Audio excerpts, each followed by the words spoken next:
Du 29 novembre au 1er décembre 2012 s'est déroulée la 6e édition du Salon des services à la personne. Tous les acteurs du secteur étaient au rendez-vous afin d'accueillir cette année près de 25 000 personnes. Mais pour vous, c'est quoi les services à la personne en 2012? Je dirais humain. Passionnant. Métier d'avenir? Qualité du service, c'est la disponibilité, c'est de la réactivité. Professionnalisation. Les visiteurs que nous accueillons sont de trois types. Ils sont à la fois du grand public qui cherche la perle rare, soit le prof de maths pour leur petit dernier ou l'auxiliaire de vie pour le grand-père dans la famille. Et cette population croît chaque année, se développe. La deuxième population que nous accueillons, ce sont des intervenants qui viennent chercher des heures en plus à travailler, qui viennent chercher du boulot ou des formations. Et la troisième, ce sont des dirigeants de structures agréées, associatives ou entrepreneuriales, qui viennent chercher des solutions pour accélérer leur développement. La ministre de l'Artisanat, du Commerce et du Tourisme, Sylvia Pinel, qui est en charge des services à la personne, est venue à la rencontre des acteurs des services à la personne. À travers les allées du salon, elle a pu découvrir les innovations et les nouvelles technologies qui feront peut-être partie de notre quotidien dans les années à venir. L'idée ici n'est pas du tout de remplacer l'humain, parce que ça c'est forcément le plus important, mais par contre de pouvoir compléter entre les moments où vous n'allez pas pouvoir y aller, d'avoir quand même une présence au domicile de la personne alors que vous êtes chez vous.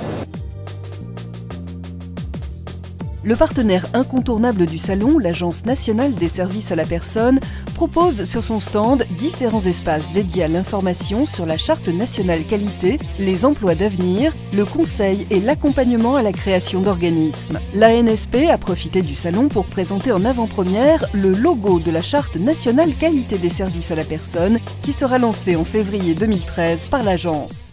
Eh bien, nous allons lancer une charte qualité ouverte aux 20 000 organismes de services à la personne, qu'ils soient agréés, certifiés ou seulement déclarés, donc un outil commun qui permettra à l'ensemble des organismes de progresser dans les démarches qualité. Durant ces 3 jours, conférences, tables rondes et ateliers ont nourri les échanges sur les grands enjeux du secteur.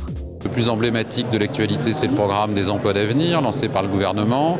C'est l'occasion de faire venir des jeunes dans le secteur et de les faire venir en vue de les qualifier. On sait bien que dans notre secteur des services à la personne, les questions de formation et de qualification sont fondamentales. Nous avons signé en 2012 avec les partenaires sociaux un contrat d'expérimentation du contrat de professionnalisation et donc nous allons ouvrir les premières expériences de contrat de professionnalisation pour justement accueillir des jeunes en contrat de pro chez le particulier employeur. Je rappelle qu'on a d'énormes besoins à couvrir dans les 10 prochaines années, qu'on a des salariés qui arrivent pour très nombreux à la retraite dans moins de 8 ans et qu'il va falloir renouveler nos ressources humaines. Afin de relever les challenges de demain, l'ANSP et la FEDESAP ont remis ensemble les certificats aux 15 lauréats de la formation cycle dirigeant service à la personne dispensée par HEC. Nous contribuons, nous les TPE et les PME dans ce pays, au développement de la croissance et à l'emploi.